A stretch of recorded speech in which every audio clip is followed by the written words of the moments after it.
इस वक्त सबसे पहले क्या कुछ कह रहे हैं वो सुनाते हैं दर्शकों को। परंतु संपूर्ण न्यायिक प्रक्रिया जब तक समाप्त नहीं हुई तब तक मोदी जी ने इसको प्रभावित करने के लिए कुछ नहीं कहा, चुपचाप उसको सहन करते रहे। मैंने आपसे भी पूछा ये सवाल, मैंने मोदी जी से भी पूछा और आप दोनों यही कहते थे कि न्यायिक प्रक्रिया चालू है इसलिए मैं कुछ बोलूंगा नहीं।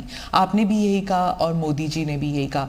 19 साल हो गए हैं, तो 19 साल में आप इधर उधर की बातें करते थे, पूरा आप डिटेल में नहीं जाते थे। अब आप क्या बता सकते हैं कि क्या हुआ उन दिनों में? सबसे पहले 19 साल के बाद सुप्रीम कोर्ट की खंडपीठ ने आज जो जजमेंट दिया है उस जजमेंट से मोदी जी पर लगे हुए सारे गलत आरोप को खारिज कर दिया गया और ये भी कहा गया है कि कुछ लोगों ने उस आरोपों को पॉलिटिकली मोटिवेटेड तरीके से लगाया था। To keep the pot boiling कहा। हाँ, वेस्टेड इंटरेस्ट। कौन थे वो आपके हिसाब से? नाम मैं बताता हूं बाद में।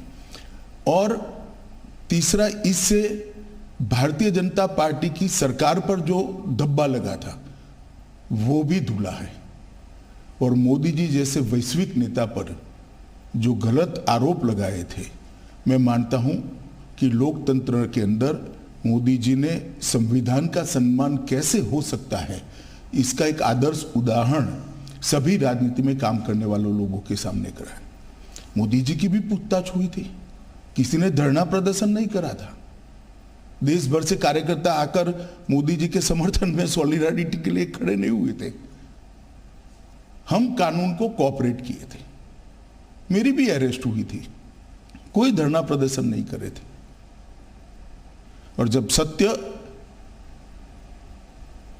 इतनी लंबी लड़ाई के बाद बाहर आता है विजयी होकर, तो सोने से भी ज्यादा उसकी चमक होती है।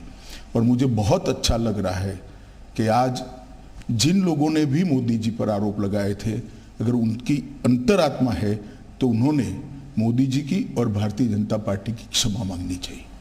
सिर्फ आरोप लगे थे क्या? दंगे हुए तो थे ना? आरोप क्या था? दंगे मोटिवेटेड थे। दंगों में राज्य सरकार का हाथ था, दंगों में मुख्यमंत्री का हाथ था, यहां तक भी कह गए। आरोप यह था, दंगे से कौन इनकार कर रहा है? देश में दंगे कई जगह पे हुए हैं। तो क्या उन दिनों में आप भी थे वहां पर? तो उन दिनों में क्या पुलिस जो है, जो कहते हैं कि पुलिस कुछ कर नहीं पाई, जो कुछ ऑफिशियल्स थे वो they were not able to do much, और बहुत से लोग कहते हैं कि वहाँ पॉलिटिकल जो व्यू था इस वजह से ना तो पॉलिटिकल ना तो ब्यूरोक्रेसी ना ही पुलिस इतना कर पाई रोकने के लिए, दंगे रोकने के लिए। देखिए, भारतीय जनता पार्टी की विरोधी राजनीतिक पार्टियां, कुछ आइडियोलॉजी के लिए राजनीति में आए हुए पत्रकार और कुछ एनजीओ ने मिलकर, एक त्रिकूट ने मिलकर ये आरोपों को इतना प्रचारित किया और इसका इकोसिस्टम भी इतना मजबूत था कि धीरे धीरे झूठ को ही सब सत्य मानने लगे। पर उस वक्त तो आपकी सरकार दिल्ली में भी थी और आपकी सरकार गुजरात में भी थी, तो फिर मीडिया को या फिर उन लोगों का नेटवर्क इतना स्ट्रांग कैसे था? हमारी सरकार का कभी भी मीडिया के काम में इंटरफेरेंस का दखल ही, मतलब हमारा एटीट्यूड ही नहीं है, ना उस वक्त करा था ना आज कर रहे हैं। परंतु उस वक्त जो इकोसिस्टम बनी थी, वो इकोसिस्टम ने एक झूठ के पुलिंदे को इतना हवा बनाकर जनता के सामने खड़ा कर दिया कि इसकी इन्फ्लुएंस में सभी लोग थे, शायद कोर्टें भी होगी। अगर सत्य था तो फिर एसआईटी की क्या जरूरत थी? एसआईटी में आज मैं आपको सत्य बताता हूं, एसआईटी का ऑर्डर कोर्ट का नहीं था। एक एनजीओ ने एसआईटी की मांग करी, कोर्ट ने फॉर सेक ऑफ आस्किंग हमारे लॉयर को पूछा, हमारे लॉयर ने कहा मुझे इंस्ट्रक्शन लेने पड़ेंगे। लंच आवर के बाद फिर से कोर्ट बैठी, हमारी सरकार ने कह दिया कि हमें कुछ छुपाना ही नहीं, तो एसआईटी बने, हमें क्या आपत्ति है। It was consented decision. Gujarat सरकार की रिकॉर्ड पर कंसेंट है। कोर्ट ने अपने जजमेंट में भी लिखा है कि एनजीओ की मांग थी, गुजरात सरकार ने कंसेंट दी। हम बहस कर सकते थे, मगर क्यों करें, क्योंकि हमें कुछ छिपाना ही नहीं था। आज जब जजमेंट आया है तब तय हो गया है कि जजमेंट में लिखा हुआ नाम मैं बोलता हूं, एक पुलिस अफसर का नाम दिया है, एक एनजीओ का नाम दिया है और कुछ पॉलिटिकल एलिमेंट्स का नाम दिया है। ये तीनों ने मिलकर जजमेंट के अंदर ये स्पष्ट कर दिया है कि सनसनी खड़ी करने के लिए झूठ बातों को फैलाया गया, झूठ बातों को आगे बढ़ाया गया और झूठे सबूत गढ़े गए। एसआईटी को जो जब जवाब लिखवा रहे थे तब भी उनको मालूम था कि ये झूठा जवाब है, जिसको एसआईटी ने भी बाद में कोर्ट के सामने रखा कि ये झूठे जवाब थे और वो जानते थे कि झूठे। आज कोर्ट ने स्पष्ट कर दिया कि सरकार ने दंगा रोकने के लिए भरसक प्रयास किए। कोर्ट ने यह तय कर दिया कि मुख्यमंत्री ने बार बार शांति की अपील की थी। कोर्ट ने यह तय किया घटनाएं मतलब ट्रेन जलाने की घटना के बाद जो दंगे हुए वो सुनियोजित नहीं थे, स्वप्रेरित थे। ये भी कोर्ट ने आज जजमेंट में कह दिया और तहलका द्वारा किए गए स्ट्रिंग ऑपरेशन को भी कोर्ट ने खारिज कर दिया, क्योंकि इसका आगे पीछे का पूरा फुटेज जब आया तब मालूम पड़ा कि स्ट्रिंग ऑपरेशन पॉलिटिकली मोटिवेटेड है। सेना को बुलाया नहीं गया इतनी देर तक, 3 दिन नहीं बुलाया गया। आज सुप्रीम कोर्ट ने कहा देयर वाज नो डिले, लेकिन क्या सेना, अगर आप उस वक्त होम मिनिस्टर होते, गृह मंत्री होते, तो क्या आप सेना को बुलाते नहीं जल्दी? नहीं, जहां तक गुजरात सरकार का सवाल है, हमने कोई लेट लतीफी नहीं करी थी। जिस दिन गुजरात बंद का ऐलान हुआ उसी दोपहर को हमने सेना को बुला लिया था। सेना को पहुंचने में थोड़ा समय लगता है। आप हमारा हिसाब मांगती है, मांगना भी चाहिए, मुझे जवाब भी देना चाहिए, परंतु मैं क्लियर कर दूं, जहां तक गुजरात सरकार का सवाल है, एक दिन की भी देरी नहीं की है। रिकॉर्ड बहुत स्पष्ट है, कोर्ट ने भी इसको अप्रिशिएट किया है। परंतु दिल्ली में सेना का मुख्यालय है, दिल्ली में इतनी सेना है, जब इतने सारे सिख भाइयों बहनों को मार दिया, 3 दिन तक कुछ नहीं हुआ। कितनी एसआईटी बनी? हमारी सरकार आने के बाद एसआईटी बनी। कितनी अरेस्ट हुई? इतने सालों तक सिख नरसंहार में विपक्ष की सरकारें रही, कभी अरेस्ट नहीं हुई, और वो लोग हम पर आरोप लगा रहे हैं पार्शियलिटी के। आप और मोदी जी दोनों कहते हैं कि इट वाज अ टैक्टिक या फिर कह दीजिए कंस्पिरेसी कि गुजरात को एक बुरा नाम देने के लिए कि ये एक दंगाई प्रदेश है और बीजेपी जो है एक दंगाई पार्टी है, और गुजरात 2002 के बाद वो टैग लग गया। क्या आप मानते? मैं और मोदी जी नहीं कहते, भारतीय जनता पार्टी नहीं कहते कि हम पर टैग लगाने का झूठा प्रयास किया। अब सुप्रीम कोर्ट भी कहती है कि झूठा टैग लगाने का प्रयास किया। आप लोकतंत्र में संविधान को भी नहीं मानेंगे, सुप्रीम कोर्ट को भी नहीं मांगेंगे। पॉलिटिकल स्टेटमेंट सच्चे या सुप्रीम कोर्ट का सब एविडेंस एप्रिशिएट कर लिया गया फैसला सच्चा, ये देश की जनता ने तय करना पड़ेगा, आप जैसे पत्रकारों ने भी तय करना पड़ेगा। और अगर ये मत बनता है कि सुप्रीम कोर्ट का एप्रिशिएट हुआ एविडेंस एप्रिशिएट करने के बाद दिया गया फैसला सच्चा है, तो अब क्वेश्चन उठाने चाहिए। पत्रकारों की जिम्मेदारी है, जिन्होंने आरोप लगाए थे उनके पर पूछना चाहिए उनको कि क्या आधार था ये आरोप का, और आधार था तो क्यों नहीं गए सुप्रीम कोर्ट में।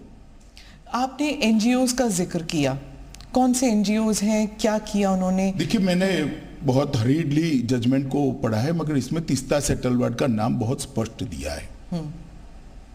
तीस्ता सेटलवाड की एनजीओ थी, नाम तो मुझे मालूम नहीं है उनका। उन्होंने हर थाने में इस प्रकार की भारतीय जनता पार्टी के कार्यकर्ताओं को इन्वॉल्व करने वाली एप्लीकेशनें दे दी थी, और मीडिया का दबाव इतना था कि सभी एप्लीकेशनों को सच मानकर ट्रीट किया गया। मीडिया और एनजीओज का एक नेक्सस था, आप कह रहे हैं इन दोनों ने मिलकर 20 साल तक चलाया ये पूरा? ना 20 साल नहीं चला। 2002 अब 2022। स्मिता बहन, सबसे बड़ी बात तो जनादेश होता है और जनता सब देखती है। 130 करोड़ लोगों के 260 करोड़ आंख होती है, 260 करोड़ कान होते हैं, सब देखती है, सब सुनती है। हम कभी चुनाव नहीं हारे। जनमानस ने, जनता ने कभी भी ये आरोप को स्वीकारा नहीं। मीडिया, एनजीओ और हमारी विरोधी पॉलिटिकल पार्टी आरोपों को चलाते गई। एक चला दिया कि सीडी के बारे में, सीडी लेकर राहुल शर्मा चले गए। वहां पर नोटिंग है, नोटिंग साइड पर रोज काम है, उसने अपने रिकॉर्ड में रखा है, कोई कानून को नहीं तोड़ा है और सुप्रीम कोर्ट ने भी इसको स्वीकृत किया है। बहुत से लोगों का मानना है कि एसआईटी इन्फ्लुएंस हुई थी, बीजेपी का दबाव था एसआईटी के ऊपर। हालांकि सुप्रीम कोर्ट ने तो कुछ और ही कहा है अभी, लेकिन इतने साल तक जब इन्वेस्टिगेशंस चल रहे थे तो उस टाइम सालों साल डिले करते गए। तो इस देखिए, एसआईटी की रचना हमने नहीं करी थी, देश की सर्वोच्च अदालत ने करी थी। अफसर का चयन भी हमने नहीं करा था, देश की सर्वोच्च अदालत ने एनजीओ को सुनने के बाद करा था। और जो अफसर रखे गए थे वो भारतीय जनता पार्टी के रूल स्टेट से नहीं लिए गए थे, सेंट्रल गवर्नमेंट के लिए गए थे। और तब तक सेंट्रल गवर्नमेंट बदल चुकी थी, यूपीए की आ चुकी थी। तो एसआईटी इन्फ्लुएंस नहीं हुई थी? जरा भी इन्फ्लुएंस नहीं। और कोर्ट मॉनिटरिंग केस था, कैसे इन्फ्लुएंस होती? इतने महंगे महंगे लॉयर एनजीओ की ओर से अपीयर होते थे। जैसे जाकिया जाफरी कहती थी, जो आप महंगे लॉयर्स की बात कर रहे हैं, कि आपकी तरफ के जो लॉयर्स थे वो बहुत हेविली पेड थे, उनकी तरफ से नहीं थे। एसआईटी के लॉयर्स जो थे हमारी ओर से, हमारे लॉ ऑफिसर ही थे और कोई नहीं था। हाँ, उनको बहुत लॉ ऑफिसर को इतना पैसा नहीं मिलता है, आप जानती हो। इसके पेमेंट का एक सिस्टम होता है, इसका रेट शब्द प्रयोग ठीक नहीं है, मगर उनकी फीस तय होती है। और कई सारे इतने गलत बातें कि फायरिंग में सिर्फ मुसलमान मारे गए, कोर्ट ने आज ये भी नकार दिया कि ऐसा नहीं हुआ है। फायरिंग में मुसलमान नहीं मारे गए, लेकिन दंगों में तो मुसलमान मारे गए ना। देखिए स्मिता जी, एक बात आप समझ कर चलिए, जिस तरह से 60 लोगों को जिंदा जला दिया था, उसका समाज में आक्रोश था। और जब तक दंगे नहीं हुए तब तक किसी ने इसका क्रिटिसिज्म भी नहीं किया, accept Bharatiya Janata party. Congress party का एक भी स्टेटमेंट, पार्लियामेंट चल रही थी उस दिन, किसी ने दुख भी व्यक्त नहीं किया कि 60 लोगों को जिंदा जलाने की घटना का आप भर्त्सना भी नहीं करोगे, निंदा भी नहीं करोगे। इतनी बड़ी वोट बैंक पॉलिटिक्स होगी। आज सुप्रीम कोर्ट ने यह भी कह दिया कि जाकिया जाफरी किसी और के निर्देशन पर काम करती थी। कई सारे विक्टिम्स का एफिडेविट एनजीओ ने साइन कर दिया, विक्टिम को मालूम ही नहीं है। आपके हिसाब से किसने किया, क्यों किया जाकिया जाफरी के? सब जानते हैं ना कि तीस्ता सेतलवाड जी की एनजीओ ये सब कर रही थी, केवल और केवल। और उस वक्त जो यूपीए की सरकार आई, उसने ढेर सारी मदद करी है तीस्ता सेतलवाड की एनजीओ को, ढेर सारी मदद करी है, सबको मालूम है, पूरे लुटियन दिल्ली को मालूम है। गुजरात में तो आपकी सरकार थी इतने साल। गुजरात में हमारी सरकार थी, मगर जो एनजीओ थे उसको भारत सरकार ने मदद करी है, सब जानते हैं। और केवल मोदी जी को टारगेट बनाकर ये सब किया गया, उनकी छवि को हानि पहुंचाने के लिए किया गया, उनको दंगों के केस में उनकी लिप्तता बनाने के लिए किया है। मगर सत्य को कुछ नहीं होता है। ये लंबी लड़ाई मोदी जी ने बहुत धैर्यपूर्वक सारी वेदनाओं को, वो विष को हजम करते हुए लड़े और आज चमकते सूर्य की तरह सत्य बाहर आया है। मोदी जी जीत कर बाहर आए हैं। भारतीय जनता पार्टी के दंगों का कोई आरोप नहीं रहता। और मैं पूछना चाहता हूं, जो हम पर लगाते हैं, उनके शासन जहां जहां रहे हैं वहां दंगे नहीं हुए हैं क्या? उत्तर प्रदेश का वो इतिहास उठाकर देख लीजिए। पर कभी लेबल नहीं लगा किसी पर? लेबल लगाया नहीं आप लोगों ने। लेबल हमने थोड़ी ना लगाया है, लेबल फैक्ट के आधार पर थोड़ी ना लगा है। आप भी नहीं लगा पाए एज अ पॉलिटिकल पार्टी? हम करते ही नहीं, हम करना भी नहीं चाहते, हम क्यों किसी पर लगाए लेबल। तो गुजरात दंगों को लेकर यह खास इंटरव्यू आप गृह मंत्री का सुन रहे थे। फिलहाल वक्त एक छोटे से ब्रेक का।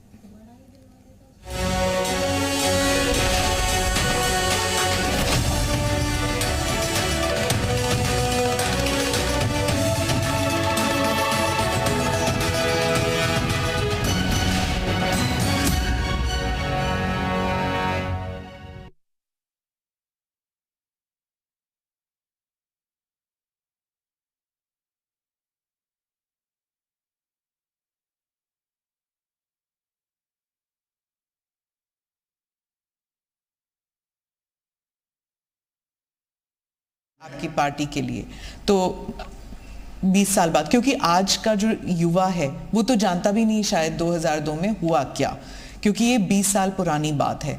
तो आज के युवा जब ये देखेंगे तो उस दिन क्या हुआ, उन 3 दिनों में क्या हुआ, क्या आपको अब कोई रिग्रेट्स हैं और अब आप क्या देखते हैं इस सुप्रीम कोर्ट के वर्डिक्ट को? पहले एक बात समझ लीजिए, आज का युवा नहीं जानता है ऐसा आप कह सकते हो, इतिहास हजारों साल जिंदा रहता है और झूठ